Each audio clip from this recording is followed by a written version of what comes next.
और ब्रेक के बाद एक बार फिर से बड़ी खबर का रुख कर लेते हैं। अलाया अपार्टमेंट में बहुमंजिला इमारत ढही है और लगातार हमारी नजर इस बड़ी खबर पर बनी हुई है। एक एक तस्वीर हम आप तक पहुंचा रहे हैं। बीते कई घंटों से रेस्क्यू ऑपरेशन जारी है और हर एक तस्वीर पर न्यूज़ वन इंडिया की नजर है और एक एक तस्वीर आप तक हम पहुंचा रहे हैं। सबसे पहले आर्मी, एनडीआरएफ और एसडीआरएफ की टीम रेस्क्यू में जुटी हुई है। अब तक कुल 14 लोगों को बाहर निकाला गया है। कांग्रेस नेता जिशान हैदर की मां को बाहर निकाल लिया गया है, मलबे से बाहर निकाल लिया गया है और मलबे से निकाल करके घायलों को अस्पताल भेजा जा रहा है। घायलों का सिविल अस्पताल में इलाज जारी है। मौके पर डीजीपी, मंडलायुक्त और पुलिस कमिश्नर मौजूद हैं। मुख्यमंत्री योगी आदित्यनाथ हर एक अपडेट ले रहे हैं। डिप्टी सीएम ब्रिजेश पाठक खुद मौके स्थल पर पहुंचे थे और वहां पर उन्होंने तमाम अस्पतालों को ये निर्देश दिए कि तैयार रहें, जैसे ही कोई भी व्यक्ति, कोई भी पीड़ित पहुंचता है उसका इलाज सर्वप्रथम किया जाए। और इसी के साथ साथ लगातार हमारी नजर बनी हुई है। हमारे संवाददाता तमाम अपडेट के साथ मौके पर ही मौजूद है। मनीष मिश्रा लगातार हमारे साथ बने हुए हैं। मनीष, एक बार ताज़ा अपडेट बताएं, क्या हलचल वहां पर हो रही है?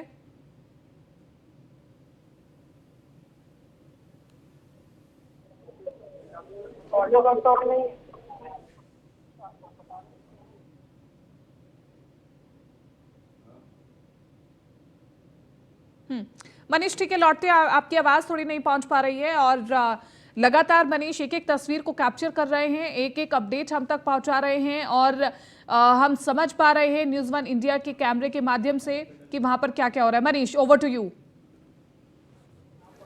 देखिए मिलिंद हमारे साथ हैं और ये सबसे अहम और सबसे बड़ी जानकारी सबसे पहले न्यूज़ वन इंडिया पे है। जो महिला थी वहाँ पे, आप जिनकी आवाज़ सुनी थी, आप वो दिखने लगी हैं? जी, वो दिखने लगी है। वो अभी भी दबी हुई है, जो घर की छत है उसमें, और उनका सर इस तरफ है और पैर उस तरफ है।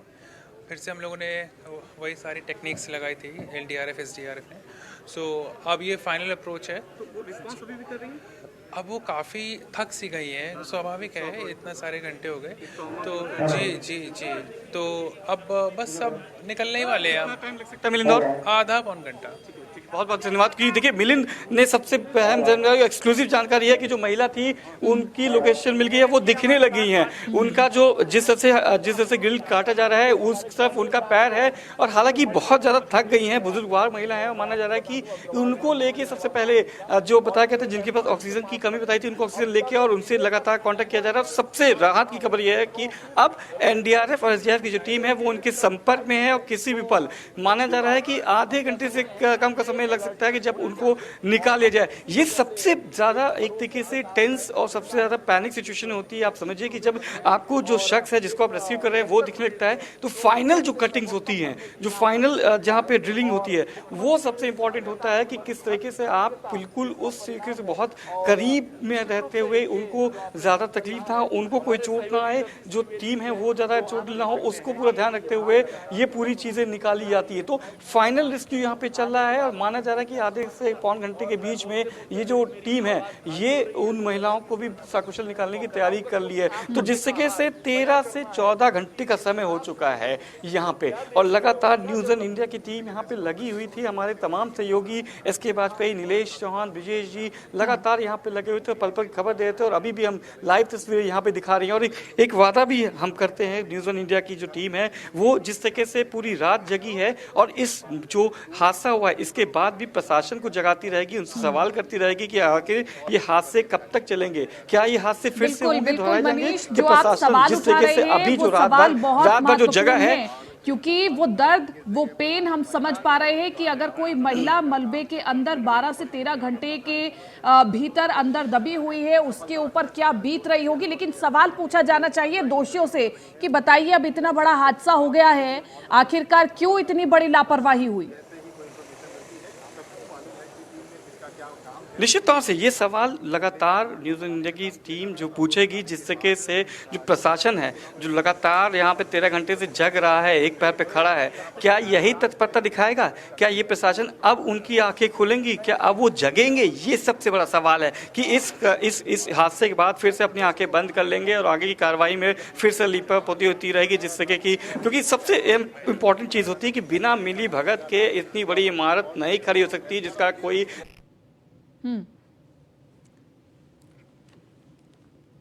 ठीक ठीक ठीक, लगातार हम तमाम तस्वीरें दिखा रहे हैं और चर्चा भी कर रहे हैं, लेकिन एक ताजा अपडेट, एक बड़ी अपडेट न्यूज़ वन इंडिया पर हम सबसे पहले दे रहे हैं कि जो महिला मलबे के अंदर दबी हुई थी वो अब दिखने लगी है, क्योंकि लेयर्स दर लेयर्स काटी जा रही हैं और फिर जो सबसे नीचे मलबे में पीड़ित दबे हुए हैं उनको देखना, उनकी हालत को समझना टीम के लिए सबसे पहले महत्वपूर्ण, और फिर उनकी हालत को समझ करके उन्हें बाहर निकालना सबसे बड़ी प्राथमिकता और सबसे बड़ी जिम्मेदारी भी। और लगातार जो टीम वहां पर मौजूद है वो तो जिम्मेदारी से अपना काम कर ही रही है, लेकिन न्यूज़ वन इंडिया की टीम भी जिम्मेदारी से आपको हर एक तस्वीर दिखा रही है, हर एक तस्वीर पर चर्चा कर रही है कि आखिरकार तमाम जो दोषी है क्या वो इस हादसे की जिम्मेदारी ले पाएंगे, क्या वो इस हादसे का जवाब दे पाएंगे कि आखिरकार आपकी लापरवाही की वजह से ये इतना बड़ा हादसा हुआ है।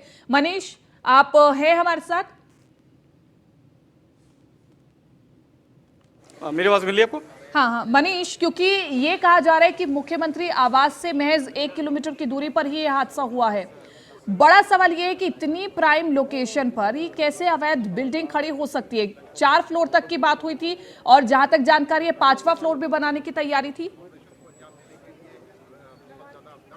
जी निश्चित तौर से सबसे बड़ी चीज़, जितनी दूरी इसकी मुख्यमंत्री आवास से है उतनी उससे बहुत ज़्यादा कम, महज 200 मीटर की दूरी होगी। जब आपने याज़ान बिल्डर, आपको याद होगा न्यूज़ इंडिया ने पूरी कार्रवाई दिखाई थी किस तरीके से याज़ान बिल्डर के ऊपर बिल्डोजर चलाया गया था, वो पूरी बिल्डिंग जो हाई राइज बिल्डिंग थी उसको गिराया गया था।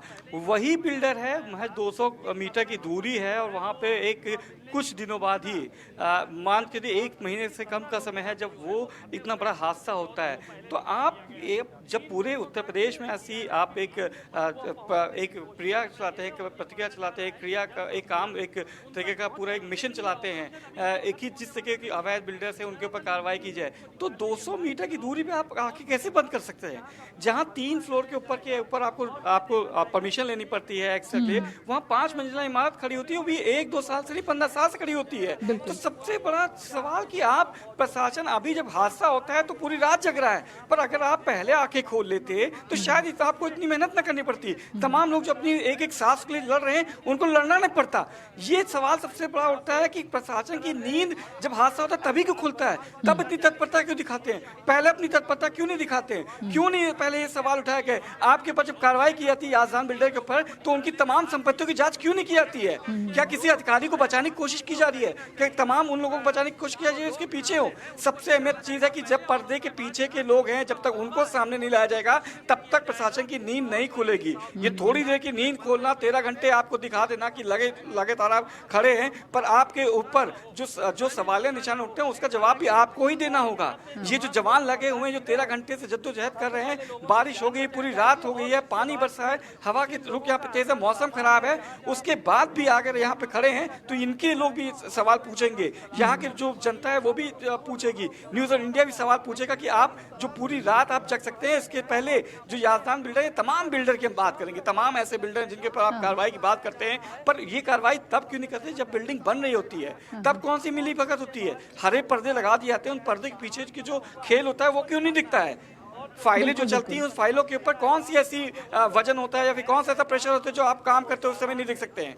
ये जो अभी जो ड्रिलर चलाया जा रहा है, जो कटरिंग मशीन चलाई जा रही है, ये उस फाइल पे कलम क्यों नहीं चलाया जाता कि जो अवैध होती है या जिसके ऊपर पूरी कार्रवाई करनी आती है? उस समय कलम अगर चले होते तो शायद यहाँ पे ड्रिल न चलाना पड़ता। मनीष, जो आप पूछ रहे हैं, जो न्यूज़ वन इंडिया के भी यही तमाम सवाल है जो इससे पहले भी हमने बहुत बार खड़े किए हैं तमाम ऐसी अवैध बिल्डिंग्स को लेकर के। देखिए, रक्षा मंत्री Rajnath Singh, ministry of home affairs, CM, deputy CM, तमाम लोग इस पर अपडेट ले रहे हैं मनीष, लेकिन अंदर खाते क्या चल रहा है? अंदर खाते क्या तमाम इन बिल्डर्स पर अब कार्रवाई करने की पूरी रणनीति बन रही है या नहीं बन रही है? मनीष, क्या अपडेट है? इसको लेकर के भी हम जानना चाहेंगे।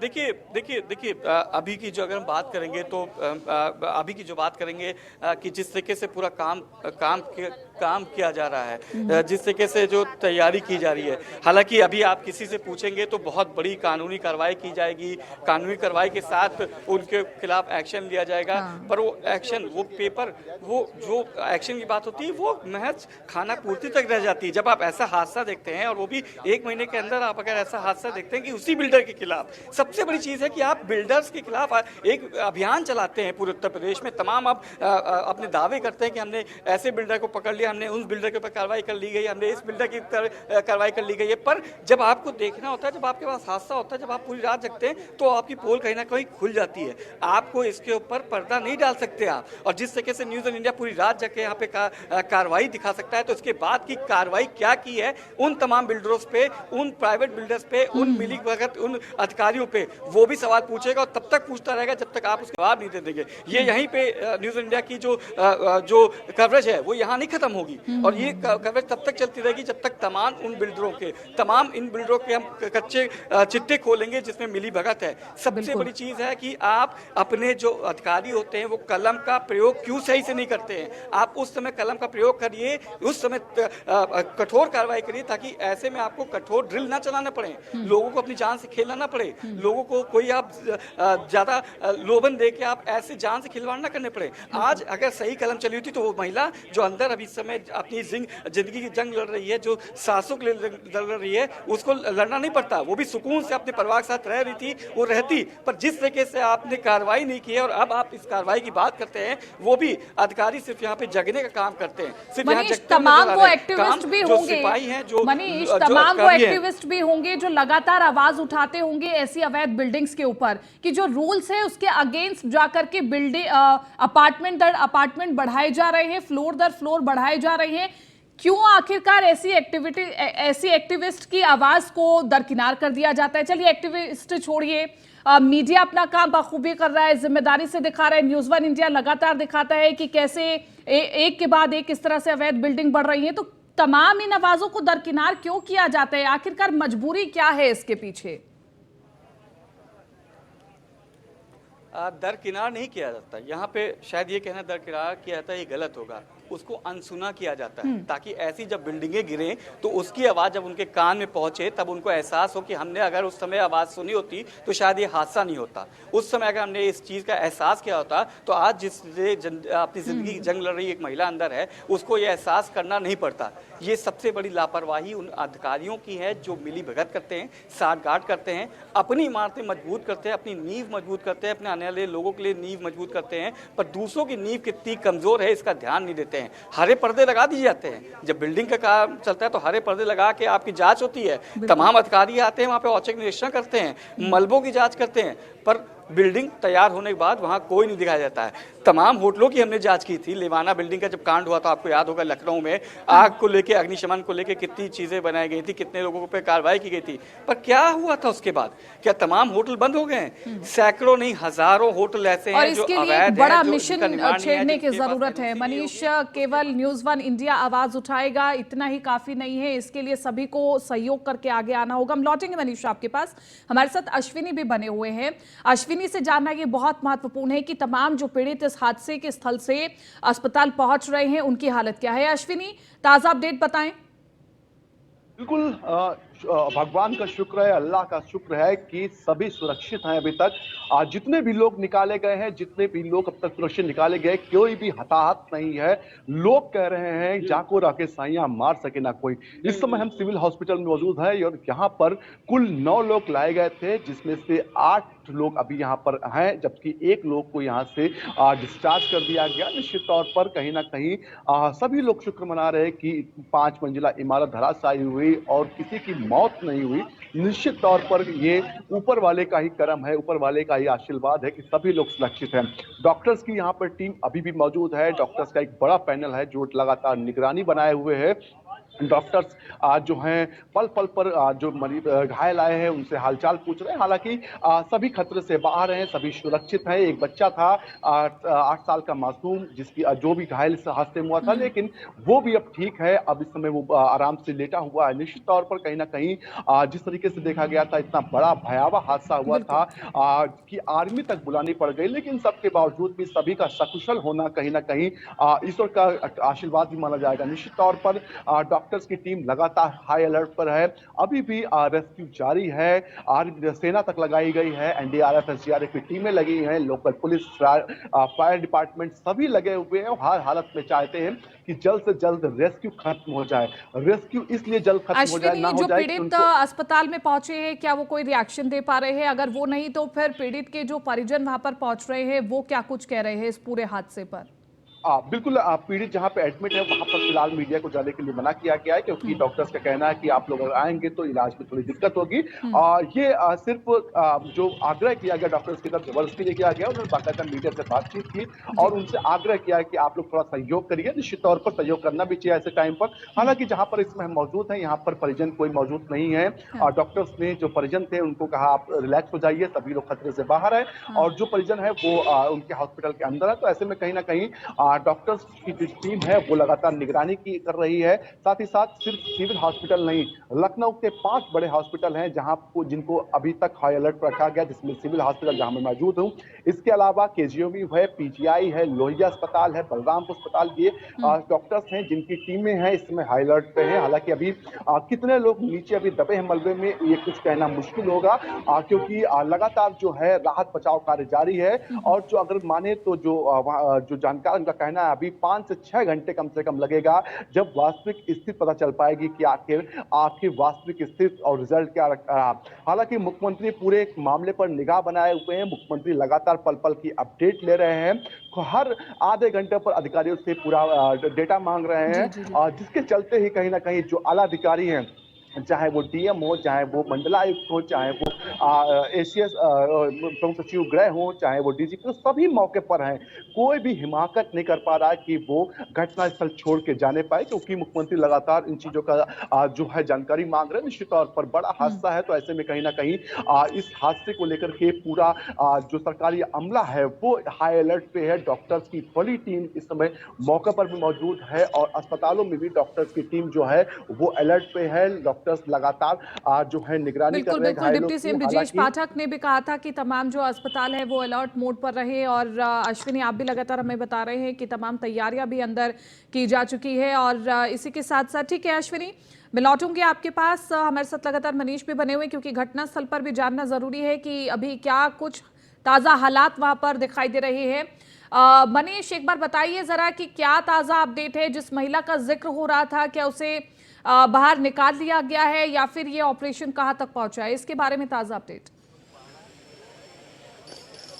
देखिए, आपको बता दूं कि मैं अपने सहयोगी से कहूँगा दिखाएं, वहाँ पे ड्रिलिंग का काम चल रहा है। 2 छोर से काम चल रहा है। एक तरफ से ड्रिल किया जा रहा है, एक तरफ से जो मलबा है, क्योंकि मलबा जो है वो बहुत ज़्यादा है। और क्योंकि 4थे फ्लोर की कटिंग हुई थी, 4थे फ्लोर के पास माना जा रहा है कि वो महिला है जो दिख रही है, तो जो मलबा है उसको निकालने का काम किया जा रहा है। आप देख सकते हैं एनडीआरएफ का जो जवान है वो देखिए, आप ड्रिल करने के बाद जो जिस तरीके से हल्की ड्रिल की जा रही है, बहुत एहतियातन कटिंग की जा रही है, क्योंकि अब वो महिला दिखने लगी है। तो उसके आसपास का जो मलबा है उसको निकालने की जा रही है। और एक नहीं 3 जगह ड्रिल किया गया है कि उस जो महिला है उसको कैसे रेस्क्यू किया जाए। तो ये सबसे इंपॉर्टेंट रहता है कि जिस तरीके से जिसलिए ट्रेन किया थे, इसीलिए एनडीआरएफ एसडीआरएफ की जो टीम होती है वो वेल ट्रेंड होती है। उनको पता होता है कितने एंगल में कितनी देर तक कहाँ पे कटिंग करनी है, कहाँ से काम करना है, और किसको टीम को पूरी डेडिकेटेड होती है कौन सी टीम क्या काम करेगी। पहले आप देख सकते थे जो ऊपर ही काम हो रहा था, ऊपर से किया जाता है, एक होल किया जाता है, सुलह किया जाता है, उसके बाद उनको रेस्क्यू करने की कवायद की जा सकती है। तो अब आप देख सकते हैं कि जो एनडीआरएफ का जो जवान है वो नीचे जाने की कोशिश कर रहा है। वो टोल रहा है कि कितनी एक डेप्थ लेने की कोशिश कर रहा है कि कहाँ तक हम और जा सकते हैं, कितने पास तक हम और जा सकते हैं, और उस महिला के पास पहुँचने की कवायद की जा रही है। अभी भी जो हालांकि उजाला हो चुका है, पर जो लाइट्स हैं वो प्रयोग की जा रही है। आर्मी के जो जवान हैं वो लगातार हैं।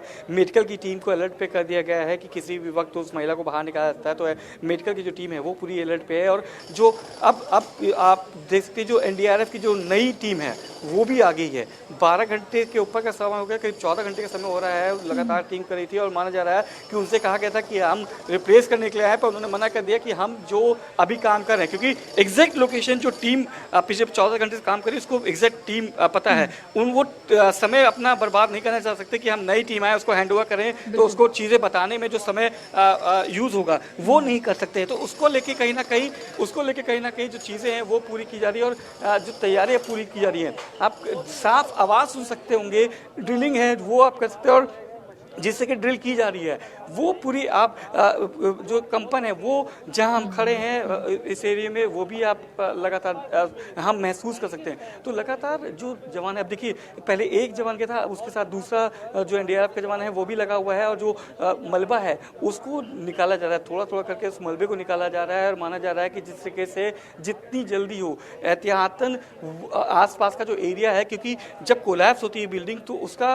कई चीज़ ऐसे होती है कि एक दूसरे के ऊपर टिकी होती है। ऐसी कोई चीज़ जगह आप ड्रिल ना कर दें कि जो मलबा है वो एकदम से जो व्यक्ति नीचे हो, जो जैसे कि यहाँ पे महिला है उसके ऊपर एकदम से गिर जाए, तो उसका भी बहुत एहतियात देखना होता है। हालांकि बारिश भी हो रही है, बारिश भी लगातार यहाँ पे लखनऊ में हो रही है। बहुत तेज़ अभी बारिश नहीं हुई पर जो बौछारें हैं वो लगातार पड़ी। पर एक भी तरीके से आप देख सकते हैं जो जवान हैं उनकी जो काम करने की तेज़ी है उसमें कहीं कमी नहीं है। ना आप देख सकते हैं ना छाते का प्रयोग कर रहे हैं, ना किस तरीके से उन्होंने शेड किया है। लगातार उनका सबसे पहला मिशन है कि जो लोग की लोकेशन मिली है उनको अपने पास निकालने की कोशिश करें। तो जिस तरीके से पूरी तैयारी की जा रही है उसको लेके पूरी रेस्क्यू की जो टीम है वो लगातार लगी हुई है। मैं अपने कैमरे से बोलूँगा कि ये जो मेरे दाहिने हाथ पे है जो जेसीबी के पास जो टीम है ये नई टीम आई हुई है। इनको अभी उन्होंने स्टैंड बाय भी रखा हुआ है। हालांकि जब कोई बड़ा हादसा होता है तो उनको तुरंत इम्प्लीमेंट किया जाता है, पर जो हमारे अधिकारी जो सूत्र बताए थे उनको बताया गया था कि आप स्टैंड बाय में रहिए, क्योंकि जो टीम ऑलरेडी काम कर रही है उसको लोकेशन मिल चुकी है, वो उनकी कांटेक्ट में है। और उनका कहना है कि हम ये रेस्क्यू पूरा जो हमें लोग दिखे हैं उनको रेस्क्यू करके हम निकालेंगे और उनको निकालने की पूरी तैयारी की जाएगी। तो जिस तरीके के आप देख सकते हैं जो चाहे आर्मी पर्सनस हों चाहे एनडीआरएफ के जो पर्सनस हैं वो लगातार वहाँ पे लगे हुए हैं। लाइट्स का प्रयोग अंदर भी किया जा रहा है और तमाम जो इक्विपमेंट्स है उनके थ्रू उनसे बात भी की जा रही है। ऑक्सीजन की जो मात्रा है वो पूरी कोशिश की जा रही है कि जो ऑक्सीजन है वो वहाँ तक पूरी पहुँचता रहे। और मनीष क्या इस पूरे मामले में रिपोर्ट भी मांगी गई है कि आखिरकार वजह क्या रही है इस बिल्डिंग के ढहने की, और अगर रिपोर्ट मांगी गई है तो कब तक रिपोर्ट सबमिट करनी होगी कि क्या क्या कारण रहे बिल्डिंग के ढहने के? जी देखिए हम पूछ सकते हैं एक बार कि डीएम साहब क्या अभी तक किसी रिपोर्ट की बात हुई है क्या? रिपोर्ट की कोई जांच की रिपोर्ट की बात? अभी उस संबंध में बाद में हम आपको बताएंगे। अभी सिर्फ रेस्क्यू के संबंध में हम बात। तो अभी ऐसी कोई रिपोर्ट की देखिए बात आलतकारी नहीं बता रहे हैं, क्योंकि उनको बताया गया है कि पहले हमारा ऑपरेशन जो है वो रेस्क्यू का है। पहले हम रेस्क्यू करेंगे, रेस्क्यू करने के बाद जो भी जांच होगी वो कार्रवाई की जाएगी। हालांकि जिस तरह से मंडलायुक्त रोशन जैकब का कहना था कि जिस तरीके से हमारा जो मिशन है वो सबसे पहले रेस्क्यू का है, उसके बाद ऐसी कानूनी कार्रवाई की जाएगी कि एक मिसाल रहे। पर हम ये उम्मीद भी करते हैं कि जिस तरीके से आलतकारी बोल रहे हैं कि हम कानूनी कार्रवाई करेंगे और एक मिसाल कायम करेंगे, तो शायद ये उम्मीद करते हैं कि वो ऐसी कार्रवाई करें कि एक आने वाले समय में एक मिसाल कायम हो। हालांकि अभी जो पिछली कार्रवाई हुई थी उस पर कहीं ना कहीं प्रश्न चिन्ह जरूर उठ गया है। जब ये जो 5 मंजिला इमारत है ये कैसे बनी थी और ढहा गई है, उसके बाद ये सवाल उठते हैं कि उसी बिल्डिंग पे जिस पे आप कार्रवाई करते हैं करीब 1 महीने पहले, उसी के दूसरी बिल्डिंग जो कि कुछ 100 मीटर दूरी पे है वो गिर जाती है और उसको आपको पता ही नहीं होता, तबकि आप पूरा अभियान चलाते हैं, न केवल लखनऊ में बल्कि पूरे उत्तर प्रदेश में अवैध बिल्डरों के खिलाफ, अवैध बिल्डिंग के खिलाफ, और 200 मीटर की दूरी पे आपको आके बंद कर लेते हैं। तो ये तमाम सवाल हैं। हालांकि अभी जिस तरीके से जो कार्रवाई है वो रेस्क्यू चल रही है और रेस्क्यू मिशन है। सबसे बड़ी चीज है कि ये मनीष क्या एक्चुअल डेटा पता चल पाया है कि इस बिल्डिंग के अंदर कितने लोग मौजूद थे? क्योंकि अभी तक यही पता चल पाया है कि 14 लोगों को बाहर निकाल लिया गया, 2 से 3 लोग ऐसे और हैं जिन्हें बाहर निकालना बाकी है, लेकिन क्या इन 17 लोगों के अलावा भी और लोग अंदर मौजूद हो सकते हैं? देखिए जो प्रवाही जन थे जो बाहर थे और एज पर गवर्नमेंट इनपुट 17 लोग की यहाँ पे लोकेशन थी कि 17 लोग जब ये कोलैप्स की थी बिल्डिंग तो 17 लोग यहाँ पे मौजूद थे।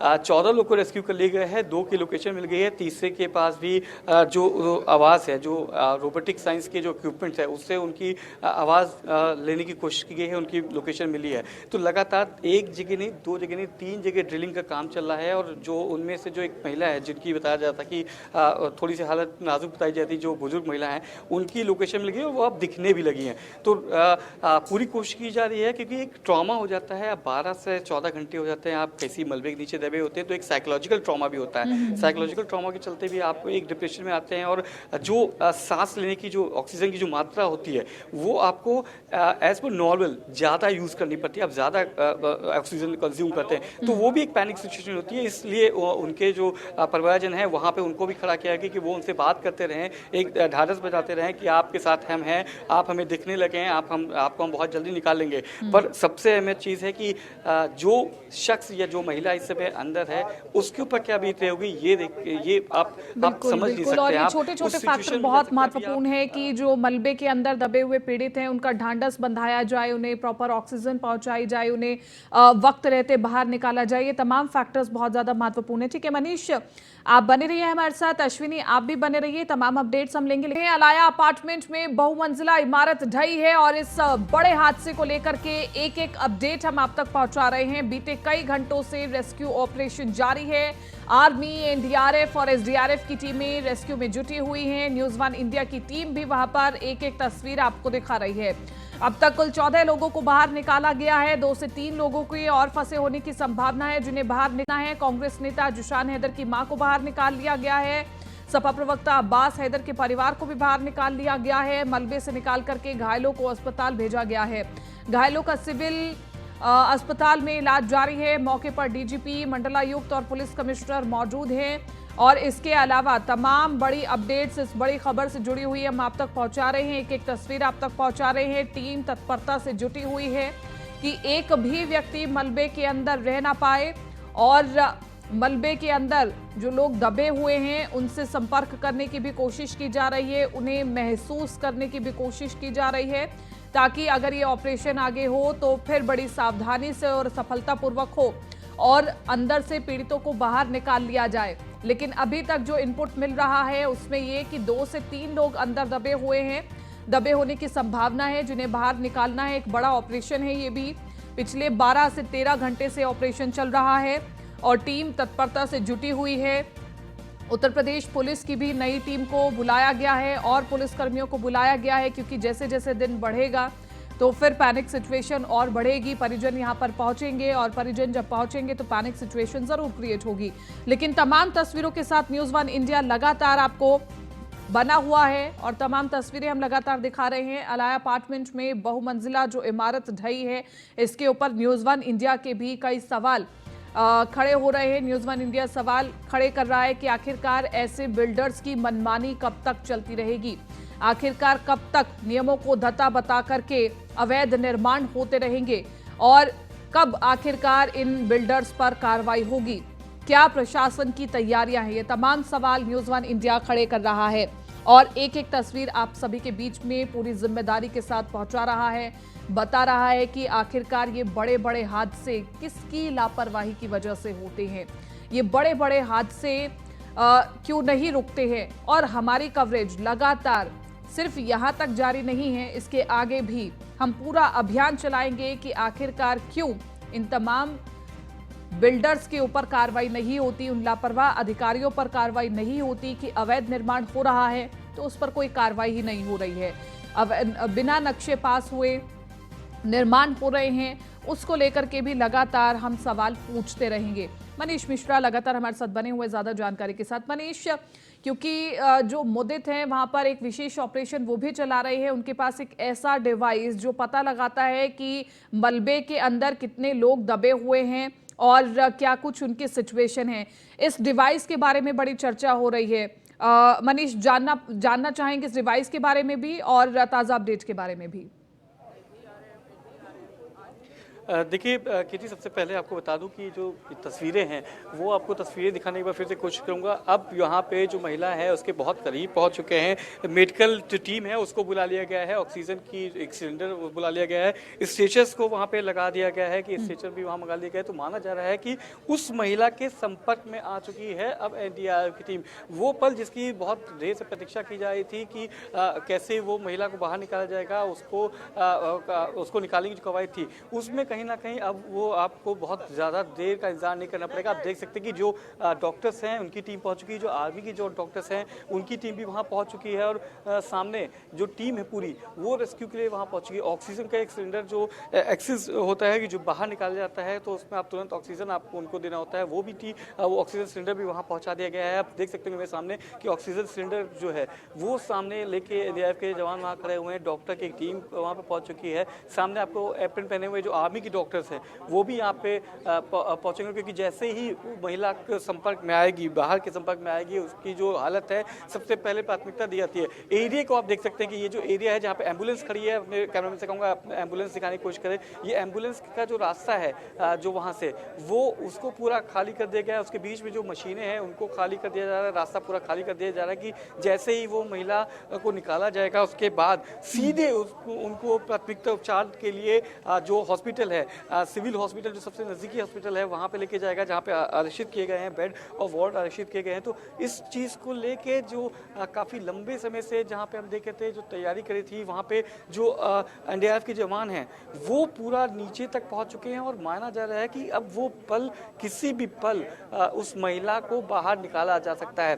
पहले जहाँ पे एक एनडीआरएफ का जवान नहीं जा पाया था, वहाँ पे एक एनडीआरएफ जो 4th फ्लोर है उसके नीचे जो कटिंग एरिया की गई जो 3rd फ्लोर की तरफ पहुँचना था वहाँ पे पहुँच चुके हैं और माना जा रहा है कि अब उसके ऊपर एक एनडीआरएफ का जो 4th फ्लोर पे है, एक एनडीआरएफ का जवान वहाँ खड़ा है और एक एनडीआरएफ का जवान आपको हमारे सामने पिक्चर्स में दिख रहा होगा, विजुअल्स में दिख रहा होगा। तो इस समय जो पूरा ऑपरेशन चलाया जा रहा है उसमें अब जो रेस्क्यू ऑपरेशन था वो माना जा रहा है कि फाइनल स्टेज पे और सबकी निगाहें, सबकी दुआएं हैं कि जो महिलाएं अंदर दबी हुई हैं, जो मलबे में अभी भी हैं, अपनी ज़िंदगी की जंग लड़ रही हैं, वो सकुशल निकले, जिस तरीके से 14 लोग को रेस्क्यू किया गया है। उसके बाद अब इन दोनों महिलाओं को भी लोगों को भी निकाल के जो रेस्क्यू ऑपरेशन है उसको पूरा कंप्लीट किया जाए। जिस तरीके से लगातार करीब 14 घंटे के ऊपर का समय हो चुका है इस पूरे हादसे को, लगातार जो टीमें हैं वो डेडिकेटेड टीमें यहाँ पे लगी हुई हैं, चाहे उसमें एनडीआरएफ की बात कर लीजिए, चाहे आप एसडीआरएफ की बात कर लीजिए, आर्मी की नई बटालियन अभी यहाँ पे आ चुकी है। तो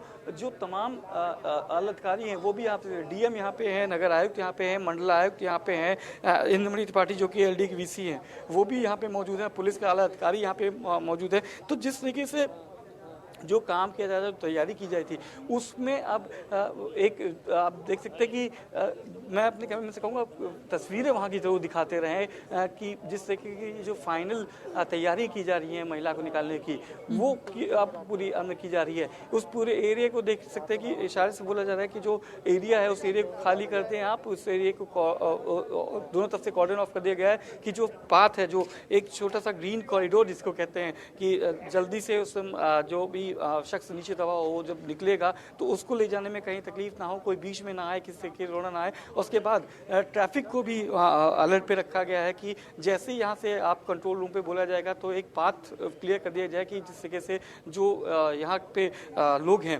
क्योंकि जब बाहर निकलते हैं तो कंजेस्टेड एरिया है थोड़ा सा और निकलने में भी काफ़ी समय लग सकता है। तो उस चीज़ को देखते हुए भी अलर्ट पे है प्रशासन, उस चीज़ को भी एरिया को भी कॉर्डन ऑफ करने की तैयारी की जा रही है कि एक ग्रीन पाथ बनाया जाए ताकि जो समय है वो कम समय लगे और जल्दी से जल्दी प्राथमिक उपचार जो है वो जो पीड़ित है, जो जिसको ज़रूरत है वो वहाँ तक पहुँचा जा सके। तो इस समय जो तस्वीरें हैं ये बिल्कुल फाइनल स्टेज पे है और माना जा रहा है किसी भी समय जो महिला है जिनको एनडीआरएफ ने डिटेक्ट कर लिया था कहाँ पे है वो निकालना यहाँ पे शुरू कर दिया जाए। तो बहुत ज़रूरी है और साथ ही साथ जिस तरीके से आपने मिलिंद की जो डिवाइस उन्होंने भी है, सबसे इंपॉर्टेंट बता दूँ वो किसी प्रशासनिक अमले के नहीं, मिलिंद एक सोशल वर्कर हैं उनकी खुद की ईजाद की ये डिवाइस है। ये कोई किसी तरीके से इसमें कोई प्रशासन की तरफ से नहीं है। उनको जब पता चला था कि ऐसी कोई घटना हुई है, वो अपनी डिवाइस लेके आए थे और इतनी कारगर रही थी कि रात में 12 लोग को रेस्क्यू करने में उसकी बहुत अहमियत रही थी। सुबह जो 5 साढ़े 5 बजे 2 लोग को रेस्क्यू किया गया है,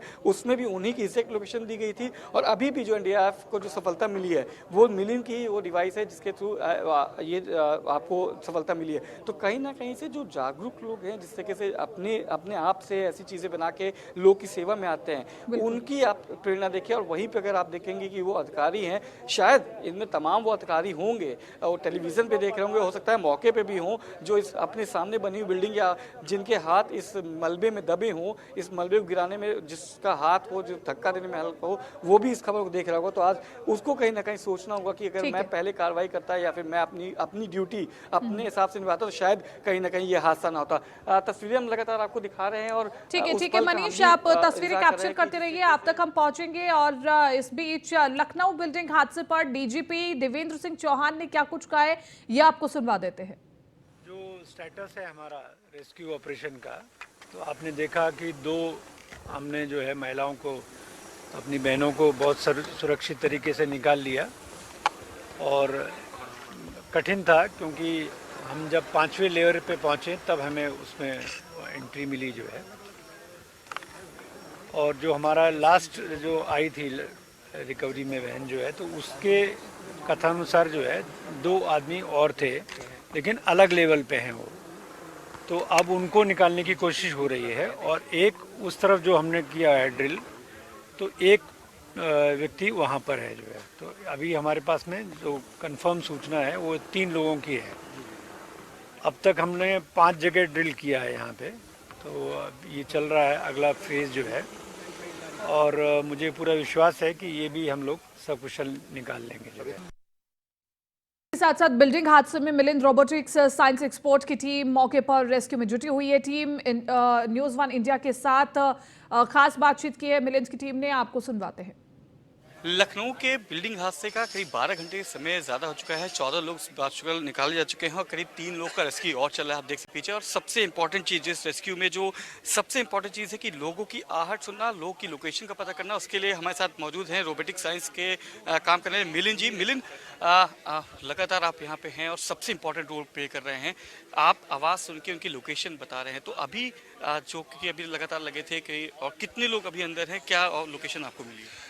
सर, अभी जो सबसे रिसेंट अपडेट ये है कि हम लोगों ने जब अभी अटेम्प्ट किया था, अप्रोच बनाया था, तो एक महिला चिल्ला रही है, बट वो कह रही, एक तो कोई करा रही है पूरे टाइम, और एक चिल्ला रही है सांस नहीं आ रही है, अब सांस नहीं आ रही है, मुझे निकाल लो यहाँ से, पूरा बोल रही हैं। तो अब स्वाभाविक है अंदर पैनिक अटैक होगा। और 12 घंटे हो गए सर, तो सांस भी नहीं आ रही होगी। तो अब यह है कि उन दोनों गड्ढों के बीच में है। बाकी लोग इसी तरह रेस्क्यू किए गए थे, अंदर से ऑडियो निकाल के और कैसे लोकेट करते गए। एनडीआरएफ, एसडीआरएफ पूरी जी जान से सर कितने क्विक रिस्पांस पे काम कर रही है। तो उम्मीद है सर कि 2 घंटे और लगेंगे। और कौन सी डिवाइस मिलिंद आप यूज़ करते हैं? ये सर कोई एक मार्केट अवेलेबल डिवाइस नहीं है। ये हमारा जब यहाँ पे हम आए थे, ये हादसा हुआ था, उसके बाद हमको ये लगा था कि यहाँ पे जब तक हम लोग नीचे दबे लोगों से बात नहीं कर पाएंगे, कम्युनिकेशन इतना अच्छा नहीं इस्टेब्लिश होगा, क्योंकि नीचे जो दबा है वो कितनी तेज़ चिल्लाए, आवाज़ ऊपर बहुत मुश्किल से आती है और हार्डली कभी कुछ आप सुन पाएँ।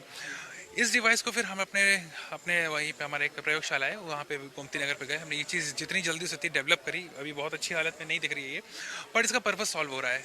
As a civilian, as a responsible citizen, मैंने यहाँ पे इस चीज़ को, मिशन को एक सपोर्ट किया था। क्या कैसे डिवाइस यूज़ करते हैं इसमें? ये high frequency audio reception device है। इससे हम लोग बहुत ही सेंसिटिव लेवल की, अगर कोई इंसान सांस भी ले रहा है अंदर दफन में फंसा हुआ है, वो सांस भी ले रहा हो, उसको भी हम लोग रिकॉर्ड कर सकते हैं। तो हम लोग ये बता सकते हैं कि वो जिंदा है। एक आखिरी सवाल कि आप लगातार दीजिए, अभी कितने फाइनल, अभी जो आपने लास्ट हमने देखा था अटेम्प्ट किया था, उसमें कितने लोग को आपको रिस्पांस मिला है? 3 लोगों ने पहले बात की थी, 2 लोगों ने अभी बात की है। अभी 2 लोग और हैं? हाँ, 2 लोग। तो ये थे मिलिंद जो बताया था कि करीब जो 2 लोग हैं वो रिस्पांस और कर रहे हैं। एक महिला है जिनकी पूरी प्रॉपर आवाज़ मिल रही है और एक महिला जो कहा रही कि उनको ऑक्सीजन नहीं मिल रही है, जल्दी से यहाँ रेस्क्यू किया जाए। आपको बता दें करीब 12 घंटे से ऊपर का वक्त हो चुका है यहाँ पे रेस्क्यू मिशन चलते हुए, और आप देख सकते हैं एनडीआरएफ, एसडीआरएफ की जो टीम है, जो लोकेशन मिली है उसके तहत अब यहाँ पे काम कर रही है। और माना जा रहा है कि बहुत जल्दी जो 2 लोकेशन मिली वहाँ तक एसडीआरएफ की टीम पहुँचेगी और उनको रेस्क्यू करने की जो कोशिश है उनको निकालने की कोशिश की जाएगी। 14 लोगों को अभी तक टोटल रेस्क्यू किया जा सकता है और जो 3 लोग हैं उनकी लोकेशन और मिली है, जिनको हाई फ्रिक्वेंसी जो मैकेनिज्म है उसको यूज़ करके इनकी लोकेशन पाएगी। तो माना जा रहा है कि अब से कुछ देर में ये जो लोकेशन मिली है उसके तहत इनको और निकाला जा सकता है और ये रेस्क्यू मिशन करीब 5 से 6 घंटे और चलता हुआ नजर आ सकता है। विजुअल एमबी के साथ Manish Mishra, news 1 India, Lucknow. News 1 India की टीम हादसे के वक्त से ही एक एक तस्वीर कैप्चर कर रही है और पूरी जिम्मेदारी के साथ आप तक सबसे पहले पहुंचा रही है। और न्यूज़ 1 इंडिया के संवाददाता नीलेश चौहान ने दर्दनाक मंजर के गवाह इलेक्ट्रीशियन इरफान से खास बातचीत की, जो बिल्डिंग गिरने के वक्त वहां पर मौजूद थे और हादसे की चपेट में भी आए। एक कहावत है कि जाको राखे साइयां मार सके ना कोई, उसका जीता जागता उदाहरण है इरफान जी हैं। जब उस समय जब ये दर्दनाक हादसा हुआ, ये फर्स्ट फ्लोर पर काम कर रहे थे, ग्राउंड फ्लोर पे काम कर रहे थे बिजली का। जब हादसा हुआ तो ये उसके अंदर मौजूद थे, बड़ी मशक्कत के बाद ये निकले हैं। हम आपसे जानना चाहेंगे कितना दर्दनाक मंजर था। अरे सर, बहुत दर्दनाक मंजर था। मेरा लड़का भी एक चोट खा गया और मैं तो अंदर ही फंसा रहा, शॉर्ट सर्किट होने लगा, उससे मैं बचा। फिर उसके बाद मैंने अपना मोबाइल किसी तरीके निकाला, जगह देखी, शायद कोई जगह हमको बचने की मिल जाए, तो इतना बड़ा में मोखला मिला। उस मोखले से मैं बाहर आ पाया। उस मोखले से निकलने में हमको करीब 10 मिनट लग गया और चोट भी काफी आई। मेरी स्कूटी एकदम बर्बाद हो गई। स्कूटी का नंबर क्या है आपके? UP 32 EJ 2305। कितना टाइम लगा जब आप फंसे थे बाहर निकलने में? 9 से 10 मिनट। हाँ, क्योंकि मोबाइल मेरे हाथी में था। आप वहाँ काम कर रहे थे तो कितने लोग लगभग बिल्डिंग में मौजूद थे? सर, हम तो नीचे ग्राउंड फ्लोर पे थे। एक मैडम को मैंने नीचे बुलाया था, उतने में पूरी बिल्डिंग ढह गई। मैं नहीं देख पाया, मैं भागा जल्दी से निकल के। मतलब वो जो गड्ढा था उसी से आप निकले थे? नहीं सर, जो वो दीवार गिरी वो आधी पैनल पे और आधी इधर, उससे मैं निकला। हाँ, इधर भी मलबा था, उसमें इतना बड़ा होल था, मैं उसको किसी तरह किनारे किनारे। का लड़का भी वही था उस समय आप निकल आए थे? हेल्पर भी था, अंशु, उसके भी काफी सर में चोट आ गई है। आपको भी कहीं चोट आई? हाँ, हमारी कमर में आई है, ये आई है, सर में आई। इसी वजह से मैंने बाल कटाया, कहीं ब्लड वगैरह तो नहीं जम गया। तो क्या काम कर रहे थे वहाँ? सर, मैं इलेक्ट्रीशियन हूँ, बिजली का काम करता हूँ। तो सेकंड फ्लोर पे मैडम रहती थी, उनका लाइट नहीं आ रही थी, तो उन्होंने मुझे फोन किया, तब मैं आया, मैं चेक कर रहा था, उतने में ये गिरी। तो ये इरफान जी हैं जो उस समय जब बिल्डिंग गिरी, बिल्डिंग के अंदर मौजूद थे। इन्होंने वो दर्दनाक मंजर देखा है। खुद जो है एक होल था वहां पर बना हुआ था, जो दीवार गिरी थी उसके नीचे से गुजरे हैं। हालांकि इनका पतला शरीर था तो उससे वो निकल गए। इनका एक सहयोगी हेल्पर भी था, उसको भी चोटें आई हैं। ये उस घटना के चश्मदीद गवाह है जिस समय ये पूरा वाकया हुआ। हालांकि इनकी जो स्कूटी है वो अभी भी सामने मलबे में फंसी हुई है और इनके जो औजार थे वो भी वहीं फंसे हुए हैं। ऐसे तमाम लोगों को कड़ी मशक्कत करके, चाहे वो यूपी पुलिस के जवान हो, फायर ब्रिगेड के जवान हो, NDRF SDRF के जवान हो, लगातार जो है कड़ी मशक्कत कर रहे हैं, युद्ध स्तर पर अभियान चला रहे हैं ताकि जो मलबे के नीचे फंसे हुए लोग हैं उनको सुरक्षित निकालकर अस्पताल तक पहुंचाया जाए। ब्यूरो जर्नलिस्ट निखिल के साथ नीलेश चौहान, न्यूज़ 1 इंडिया, लखनऊ। तो हादसे के बाद से लगातार न्यूज़ 1 इंडिया की टीम घटनास्थल पर मौजूद है और इस दौरान हमारे संवाददाता ने मलबे में फंसे एक और परिजन से बातचीत की है, आपको सुनवाते हैं। आपके घर का कौन अंदर फंसा है मलबे में, किससे बात हो रही है? भाई, क्या नाम है? समरीन। फोन पे बात हुई थी क्या? हाँ, अभी हो रही है बात।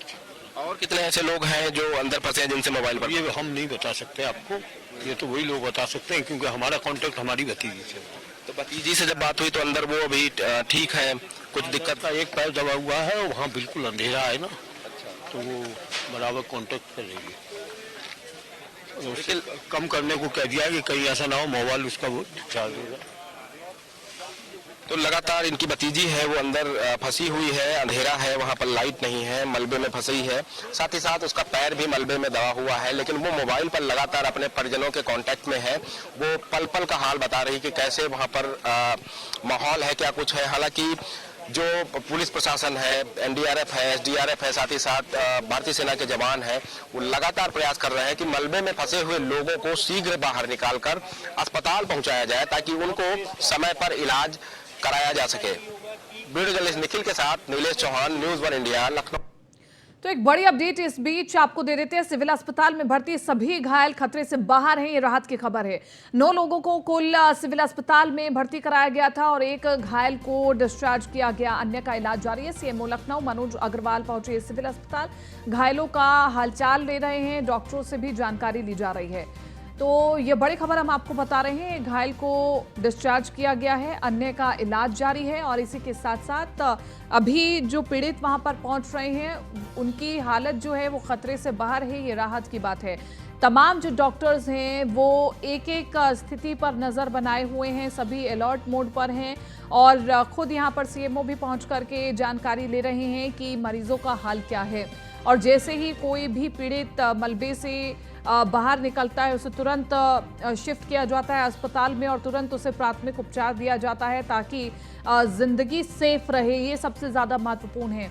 और इसी के साथ साथ एक घायल को डिस्चार्ज भी कर दिया गया, यानी कि बखूबी टीम अपना काम कर रही है और बढ़िया इलाज दिया जा रहा है, क्योंकि खुद मुख्यमंत्री योगी आदित्यनाथ का ये निर्देश है और खुद डिप्टी सीएम ब्रजेश पाठक का ये निर्देश है कि तमाम जो डॉक्टर्स हैं वो अलर्ट मोड पर रहें, किसी भी प्रकार की कोई लापरवाही ना हो, कोई भी आलस ना हो किसी भी चीज़ का, और हर एक एंगल से जांच की जा रही है और तमाम जो पीड़ित भी पहुंच रहे हैं वो भी अपने आप को सुरक्षित महसूस कर रहे हैं। मनीष मिश्रा हमारे साथ बने हुए हैं ज्यादा जानकारी के साथ, संवाददाता मनीष मिश्रा, अभी क्या कुछ हालात है वहां पर, क्योंकि कहा जा रहा है कि 3 अभी और पीड़ित दबे हुए हैं मलबे के अंदर, ऑपरेशन कहां तक पहुंच रहा है इसके बारे में बताएं। देखिए, जो तैयारी है फाइनल एग्जीक्यूशन की वो चल रही है। आप देख सकते हैं जो टीम है वो एकदम ठीक है, लगातार तमाम तस्वीरें हम दिखा रहे हैं और मनीष मिश्रा एक एक तस्वीर हमें बता रहे हैं कि क्या कुछ अभी चल रहा है। न्यूज़ 1 इंडिया ने दिखाया कि कैसे साइंस ऑफ रोबोटिक्स वहां पर कार्य कर रहा है, कैसे एसडीआरएफ वहां पर कार्य कर रहा है, कैसे एनडीआरएफ की टीम वहां पर जुटी हुई है और इसी के साथ साथ सिविल अस्पताल में भर्ती जो घायल हैं उनका भी इलाज लगातार चल रहा है। 9 लोगों को कुल सिविल अस्पताल में भी भर्ती कराया गया है। 5 अस्पतालों को अलर्ट मोड पर रखा गया था, जैसे कि हमारे सहयोगी अश्विनी बता रहे थे और खुद अपडेट ले रहे हैं रक्षा मंत्री राजनाथ सिंह भी, मिनिस्ट्री ऑफ होम अफेयर्स भी, और मनीष हमारे साथ जुड़ गए हैं दोबारा से। मनीष बताएं, आप क्या कुछ बता रहे थे अपडेट। देखिए, आप जो जिस तरीके की हलचल है वो बता रही है कि किसी भी पल आप देख सकते हैं कि जो स्टिचेस वगैरह हैं वो वहाँ पे है, डॉक्टर्स की एक पूरी डेडिकेटेड टीम वहाँ पहुँच चुकी है और किसी भी पल बताया जा रहा है कि उस महिला से संपर्क हुआ था उसको निकालने की कोशिश। देख सकते हैं कि इस तरीके से जो जवान है वो ज़मीन में लेट के माना जा रहा है कि जो नीचे है जवान है उससे संपर्क माना जा रहा है। आप जो तैयारियाँ हैं वो आप दिखा सकते हैं कि जो पुलिस पर्सन है वो भी देखिए थोड़ी सी तेजी में आपको जरूर दिख रहे होंगे, जिस तरीके से जैसे ही वहाँ से ओके किया जाएगा, गो किया जाएगा, उसके बाद वहाँ से लेके हॉस्पिटल तक का रास्ता पूरा क्लियर कर जाएगा। फाइनल ये तैयारी है उनको बाहर निकालने की, एविगेट करने की, और माना जा रहा है कि किसी पल जो महिला है जिससे संपर्क हुआ था उसको निकाल सकता है। आप देख सकते हैं ऑक्सीजन जो दिया जा रहा है वो ऑक्सीजन उनको लगाया जा रहा है। लग रहा है कि जो महिला हैं उनसे संपर्क हो चुका है, उनको जो सबसे पहली प्राथमिकता होती है कि उनको वहीं पे ऑक्सीजन का जो है वो उनको दिया जाए। ऑक्सीजन सिलेंडर देखिए अंदर की तरफ पहुँचाया गया, ऑक्सीजन से उनको अब ऑक्सीजन देने की तैयारी की जा रही है। तो अब माना जा रहा है कि जो फाइनल तैयारी होती है कि जो पीड़ित है, जो वहाँ पे अंदर मलबे में है उनको बाहर निकालने की जो फाइनल तैयारी वो की जा रही है, क्योंकि ऑक्सीजन की जो पाइप्स हैं वो अंदर दे दी गई हैं। जो ऑक्सीजन पहले से दिया था उसके बाद जब फाइनल आप निकालते हैं तो आपको मास्क के थ्रू, जो प्रॉपर मास्क के थ्रू ऑक्सीजन दिया जाता है उसकी तैयारी अब की जा रही है, वो पूरी तैयारी कर ली गई है। डॉक्टर्स की टीम एकदम वहाँ पे है, स्ट्रेचर्स वहाँ पे लगा दिया गया है। स्ट्रेचर लगाने के बाद अब माना जा रहा है कि किसी भी पल जो महिला है जिससे संपर्क हुआ था उनको निकाला जाएगा। उसी के साथ आपको दिखाऊंगा, मैं अपने कैमरे में सकूँगा, उसी के बगल में अभी भी एक ड्रिलिंग का काम चल रहा है। तो लगातार जो लोकेशंस मिली थी जहाँ पे संपर्क हुआ था उनको निकालने की कवायद है वो पूरी तैयारी की जा रही है और कोशिश यही की जा रही है कि जैसे जितनी जल्दी हो उनको बाहर निकाला जाए। वो आपको इक्विपमेंट्स दिख रहे होंगे, 2 प्लास्टिक्स के, एक ग्रीन एक वाइट कलर का इक्विपमेंट भी दिख रहे होंगे जिसके थ्रू लगातार उनसे संपर्क भी किया जा रहा है, बात की जा रही है, उनको ढांढस दिया जा रहा है। और अब जो पर्सन है वो उनके टच में है, बताया जा रहा है कि वो उनके साथ टच में है और उनको जो फिजिकली जिस तरीके से प्रॉपर फिजिकली जो मास्क के थ्रू जो ऑक्सीजन दी जाती है वो देने की तैयारी कर ली गई है, वो उसकी शुरुआत कर दी गई है। तो किसी भी पल अब उन जो महिला है जो अंदर जिनका रेस्क्यू चला था उनको निकालने की तैयारी का बस अब फाइनल माना जा रहा है कि तैयारी की जा रही है। और जिस तरीके से जैसे ही उन महिला को निकाला जाएगा उसके बाद जो दूसरी महिला है जिनकी लोकेशन मिली थी उस पर भी प्रॉपर तैयारी कर ली जाएगी। तो ये बिल्कुल फाइनल है। जिस तरीके से करीब 14 घंटे का समय हो चुका है और 14 घंटे से ज़्यादा समय हो चुका है यहाँ पे रेस्क्यू चलाते हुए। और अब जो क्लियर है पाथ जो है आप देख सकते हैं फावड़े से पाथ को भी क्लियर किया जा रहा है कि जिस तरीके से जब पेशेंट को निकाला जाता है तो उसके बाद किस तरीके से एरिया को जो क्लियर किया जाता है वो भी आप देख सकते हैं कि उस एरिया को भी पूरा क्लियर किया जा रहा है। और माना जा रहा है कि किसी भी पल अब महिला को निकालने की तैयारी की जाती है। आर्मी पर्सनल आप देख सकते हैं कि असम राइफल्स के जो जवान हैं वो यहाँ पे डिप्लॉय किए गए हैं। एक टुकड़ी अभी सुबह भी आई थी एनडीआरएफ की और एसडीआरएफ की पूरी नई टीम यहाँ पे आ चुकी है। मंडला आयुक्त, नगर आयुक्त, डीएम, यहाँ के जेसीपी कमिश्नर और एलडीवीसी लगातार यहाँ पे कैंपिंग कर रहे हैं और देर शाम से ही यहाँ पे मौजूद हैं। तो माना जा रहा है जब तक ये जो रेस्क्यू ऑपरेशन है इसमें अभी 2 से 3 घंटे और लग सकते हैं। और जो फाइनल ऑपरेशन है जो पूरी तरह से जांच करेगा कि हालांकि जो इनपुट्स मिले थे, जो ऑफिशियल इनपुट जो आलतकारी बता रहे हैं, जो ऑफिशियल्स की द्वारा बताया जा रहा है वो 17 बताया जा रहा है। पर उसके बाद भी जांच की जाएगी क्योंकि 5 मंजिला इमारत थी और उस समय क्या 17 लोग ही वहाँ पे थे। जब तक इसकी तस्दीक निकल ली जाएगी तब तक रेस्क्यू ऑपरेशन चलता रहेगा। उसके बाद फाइनल होने के बाद ही इस एरिया को जो क्लीन का काम है वो तैयारी की जाएगी। ठीक है, हम अंत तक हर एक तस्वीर पर बने रहेंगे। आप बने रहिए हमारे साथ।